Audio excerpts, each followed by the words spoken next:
No estudo anterior, nós vimos que depois de 3 dias procurando a Jesus, os seus pais o encontraram no templo, sentado no meio dos doutores, ouvindo-os e fazendo-lhes perguntas.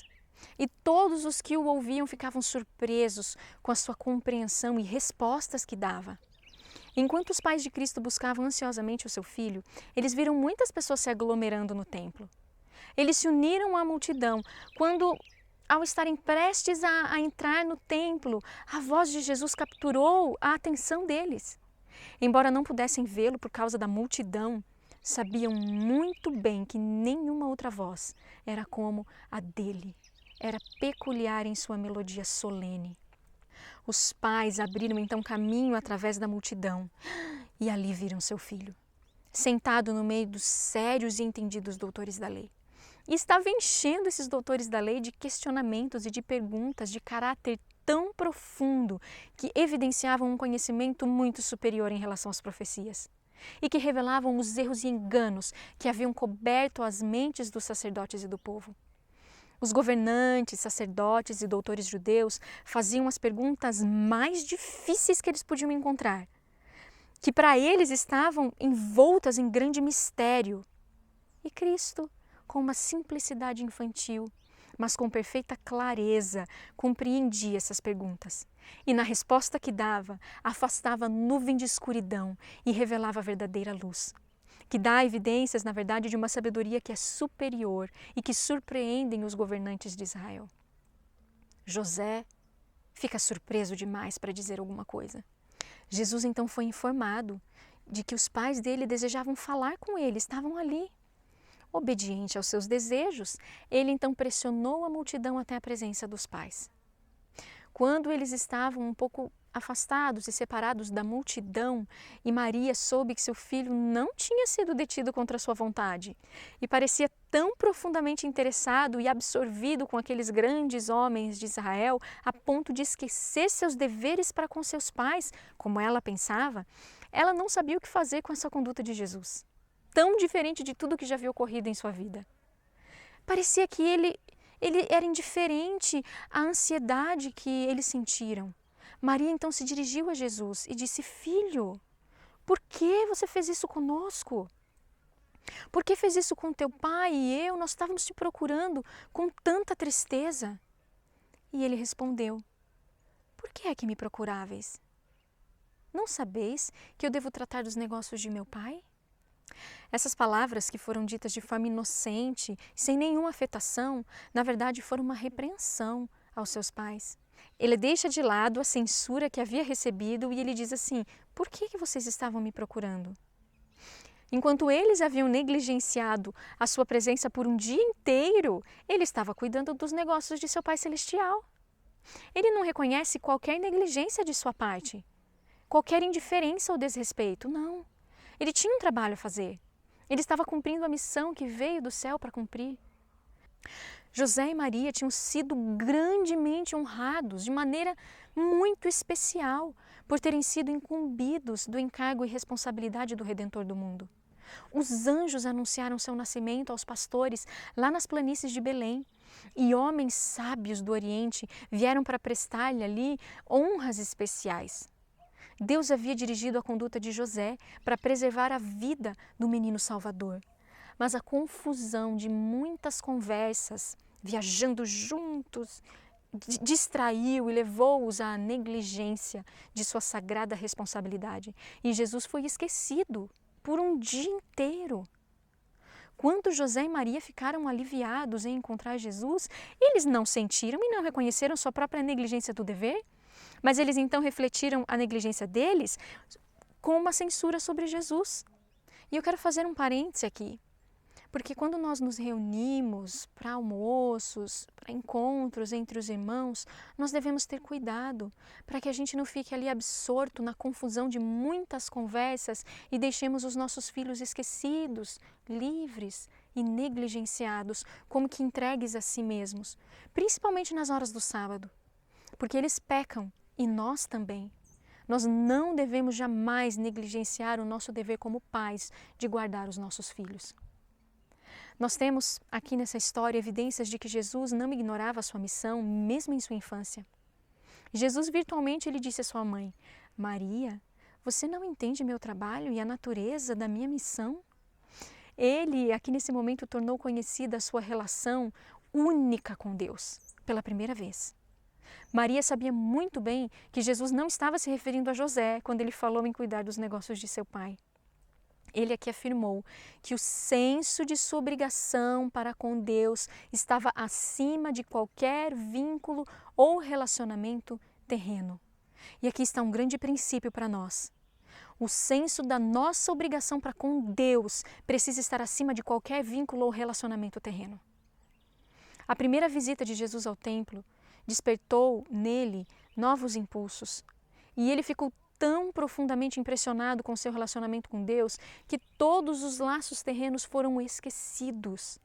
E foi então impulsionado pelo elevado sentido de sua obra e de sua missão que ele se reconheceu como filho de Deus, obediente à sua vontade e empenhado na sua obra.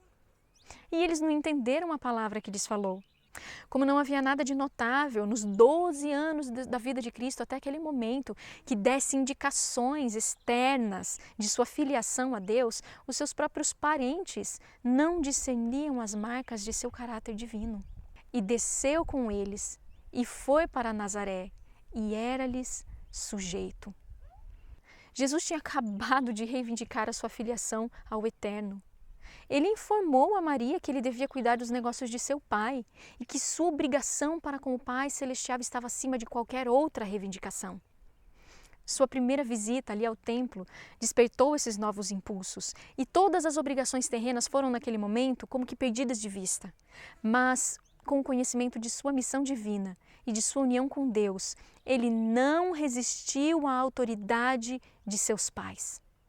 A pedido deles, voltou como um filho fiel e obediente e os ajudou em sua vida de trabalhos e deveres. Por 30 anos Jesus viveu assim. Ele como que estivesse enterrado em seu próprio coração o segredo de sua futura missão. E ele ficou esperando, submisso, até o período de seu ministério público começar, antes então dele anunciar ao mundo que ele era o Messias. Ele se submeteu à restrição dos pais pelo período de mais 18 anos depois que reconheceu que era o Filho de Deus e viveu uma vida simples e comum de um galileu, de um operário, trabalhando no comércio de carpinteiro com seu pai. Filhos, Jesus, para mostrar o vosso dever para com seus pais, passou pela infância e juventude.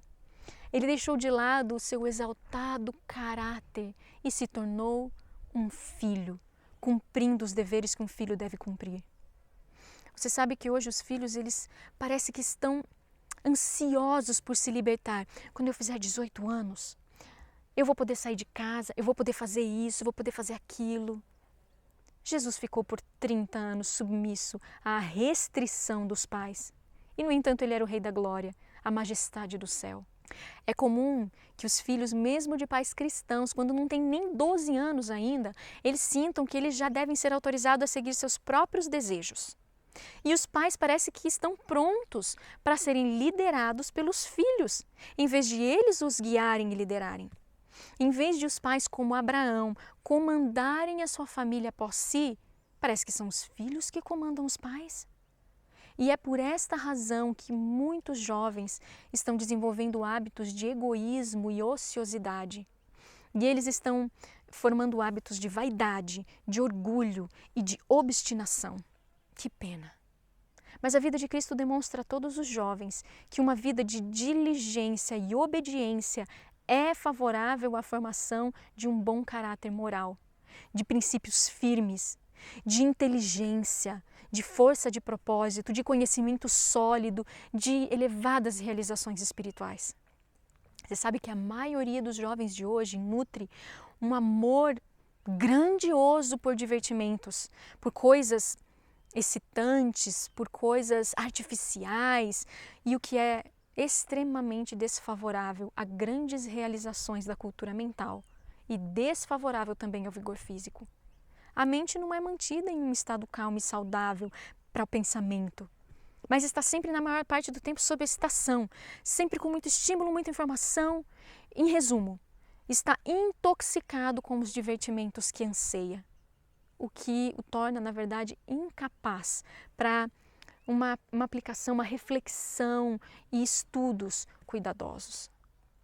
Os jovens que não nutrirem respeito pelos pais e não nutrirem amor por se tornarem úteis, não poderão desfrutar da verdadeira alegria e do verdadeiro prazer.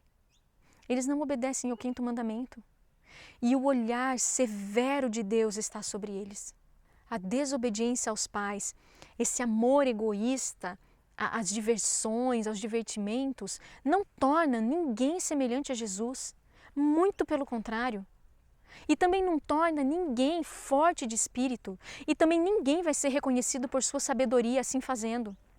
Ninguém vai ser lembrado por sua força de moral ou pelo favor que obtém de Deus e dos homens. Não. O amor às diversões, sabe o que o amor às diversões faz? Relaxa o vigor da mente, enfraquece a moral, de modo que muitos jovens hoje em dia têm pouco domínio próprio, ou para a gente dizer quase nenhum domínio próprio, e não tem nenhuma firmeza de princípios. A vida de Jesus garante uma bênção que dura para sempre sobre uma vida de alegre submissão à restrição dos pais. Você entendeu isso? Uma bênção que dura para sempre, é uma bênção eterna sobre todo filho que decide se submeter à restrição dos pais e sobre uma vida de trabalho físico e mental. Você sabe que o 5º mandamento é obrigatório para os filhos enquanto sua própria vida e a vida de seus pais forem poupadas? Sabia disso? A vida de Cristo foi assim, humilde, livre de afetação, de ostentação, de divertimentos. E ele vivia principalmente ao ar livre. Ele bebia água pura dos riachos da montanha. Ele subia e descia os caminhos da montanha, às vezes íngremes, para o trabalho e de volta para o seu lar, para o descanso e refrigério. Ele ficava encantado com os felizes cantores que gorjeavam as suas notas variadas, louvores ao seu Criador. Os pássaros, as flores naturais que enfeitavam os campos com sua beleza, as árvores majestosas, tudo isso tinha encantos especiais para ele. O pôr do sol, a lua, as estrelas, tudo isso era objeto de sua contemplação. Ele reuniu o conhecimento da biblioteca do seu Pai Celestial. Qual é a biblioteca do Pai Celestial? Ora, a natureza, tanto a animada, os animais, quanto a inanimada. Os olivais eram o santuário de oração.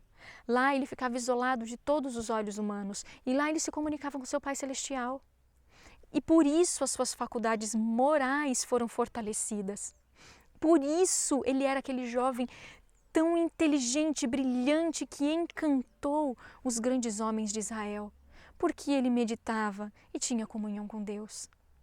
E Jesus crescia em sabedoria e estatura, no favor de Deus e dos homens.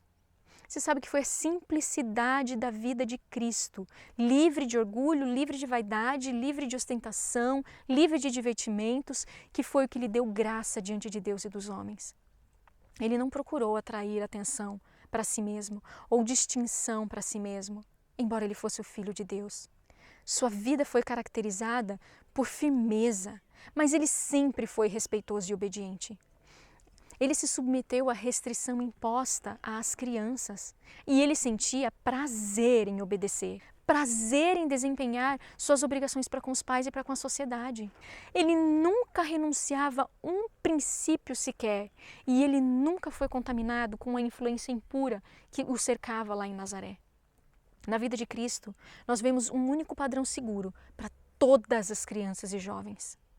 Quando os filhos estão dispostos a se rebelar contra a autoridade dos pais, são condenados por causa da vida de Jesus, que já foi um filho e um filho obediente aos pais.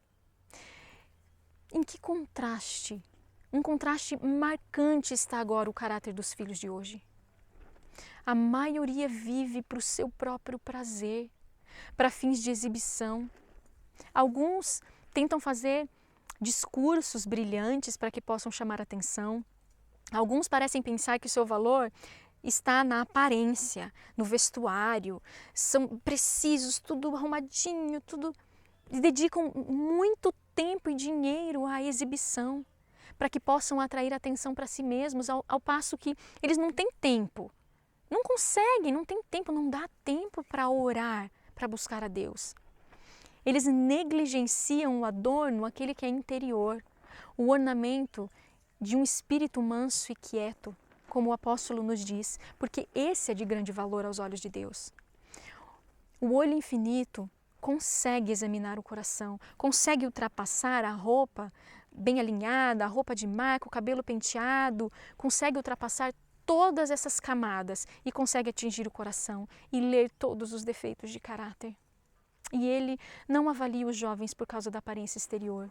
Ele não avalia ninguém pela aparência exterior, mas pela bondade que possuem no coração, que só pode ser obtida por vigilância e oração.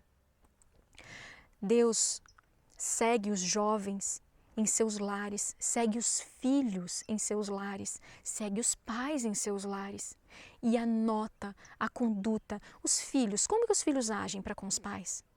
Como que é o círculo familiar desta pessoa?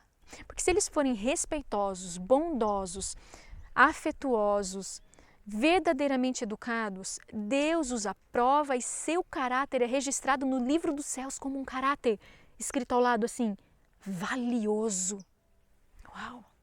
Filhos, na vida de Cristo, vocês são instruídos de que não é fraqueza, antes nobreza, prestar obediência leal e alegre aos seus pais.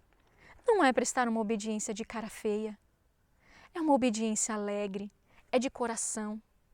Você pode tomar a decisão de ser uma maldição em vez de uma bênção para os seus pais em seu lar. Você sabia que por sua conduta você pode ser uma perpétua fonte de cuidado e ansiedade para os seus pais que o amam, ou você pode ser uma bênção? Você sabia disso? A vida de Cristo ensina a vocês, filhos, que deve ser o estudo da sua vida tornar os seus pais felizes. É seu privilégio ser um conforto e alegria, em vez de ser sempre um peso, um fardo, uma angústia para os seus pais. O primeiro mandamento do Decálogo, no qual vem junto com uma promessa, é o 5º. E nós conhecemos, honra teu pai e tua mãe, para que se prolonguem os teus dias na terra que o Senhor teu Deus te dá. A terra aqui referida é a nova terra, quando purificada do pecado, das marcas da maldição, que deve ser dada aos santos do Altíssimo, e eles possuirão para todo sempre. Na verdade, ele está prometendo para você, filho, a vida eterna. Crianças e jovens que dedicam tempo e dinheiro para se tornarem objetos de atração por meio de exibição externa, modos afetados, cheio de trejeitos, cheio de coisas, não estão trabalhando na direção certa. Esses aí precisam aprender a cultivar a verdadeira polidez cristã, a discrição, a nobreza de alma por meio de atos de verdadeira bondade, sendo obedientes, gentis, mansos e semelhantes ao seu Redentor.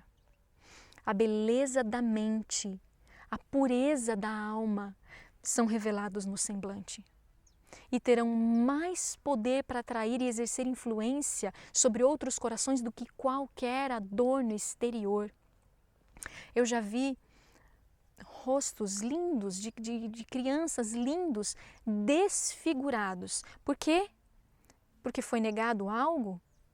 Porque ali se refletia um espírito descontente, briguento, impetuoso? Irmãos, o coração pode ser lido no rosto. A ausência do adorno interior, que é um espírito manso, quieto, reflete-se no semblante. Riqueza e vestuário, que são tão comuns, a gente olha para todos os lados, a gente vê riqueza, vestuário, as pessoas bem vestidas. Isso desperta sim algo, desperta inveja, mas não consegue inspirar verdadeiro respeito e admiração. Agora, uma mente cultivada, adornada com a graça da mansidão e humildade, um coração puro e reto, esse se refletirá no semblante, e isso sim exige amor e respeito. Nós lemos, já falamos várias vezes, Jesus crescia em sabedoria, estatura e graça para com Deus e os homens.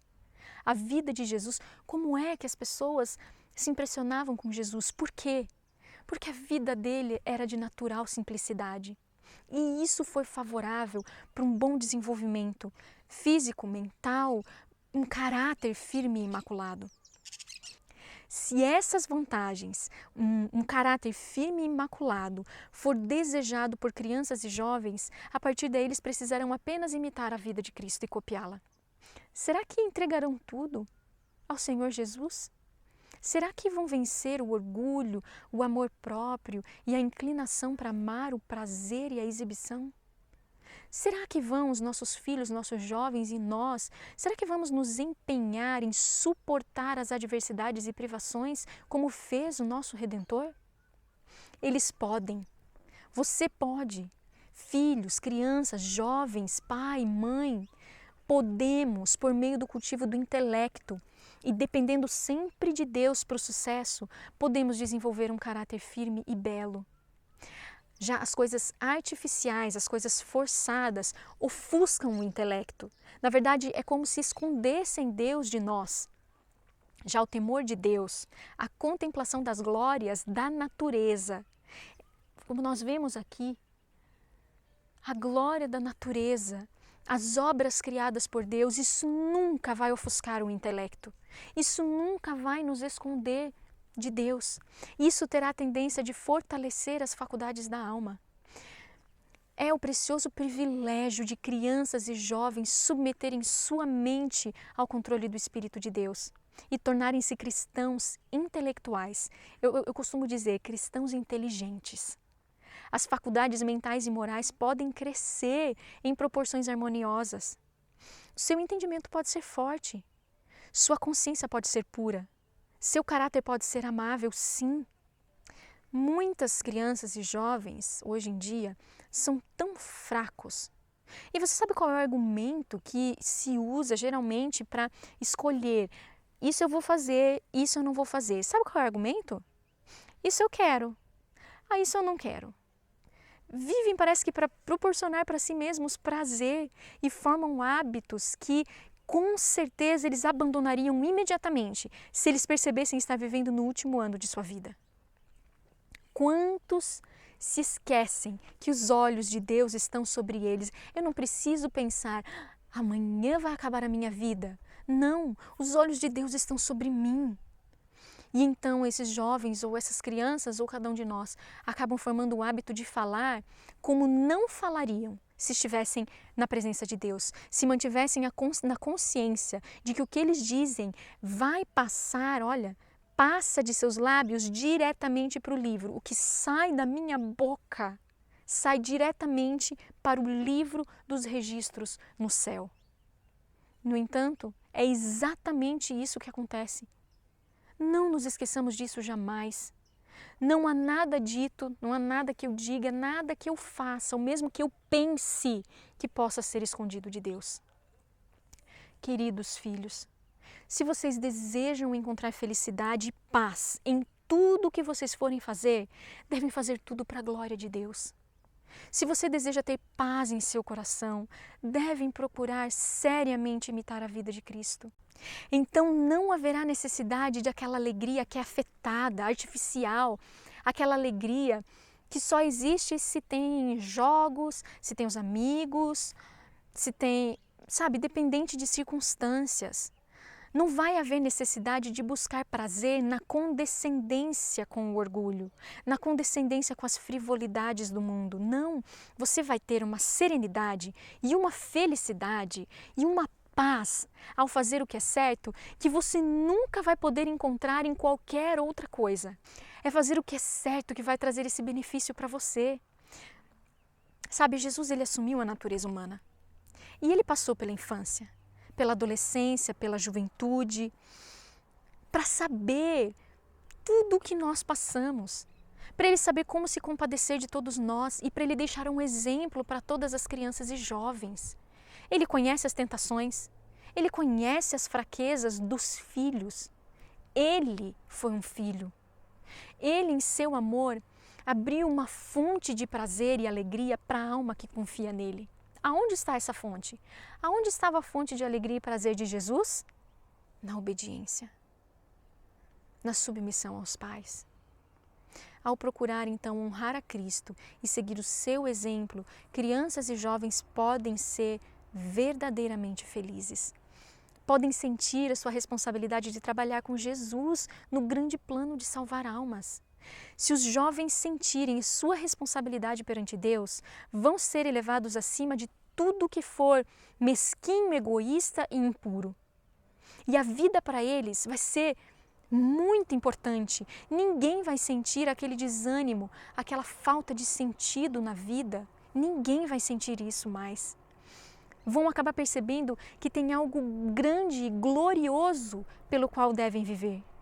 E isso terá uma influência sobre os jovens para torná-los sérios, alegres, mas sérios, compenetrados de uma grande missão, fortes sob qualquer fardo, desânimo e dificuldades da vida, como foi Jesus. Queridos jovens, eu peço encarecidamente que sempre cultivem uma responsabilidade para com Deus. Mantenham em mente que vocês têm uma responsabilidade para com Deus. A consciência de que você está fazendo as coisas que Deus pode aprovar, isso o tornará forte em sua força. E ao copiar o padrão, você pode, como Jesus, crescer em sabedoria e em favor diante de Deus e do homem. O que foi dito, você já parou para pensar nessa grandiosa verdade? O que foi dito de Jesus pode também ser dito de mim e de você. Cresciam em sabedoria, em graça e em favor diante de Deus e dos homens.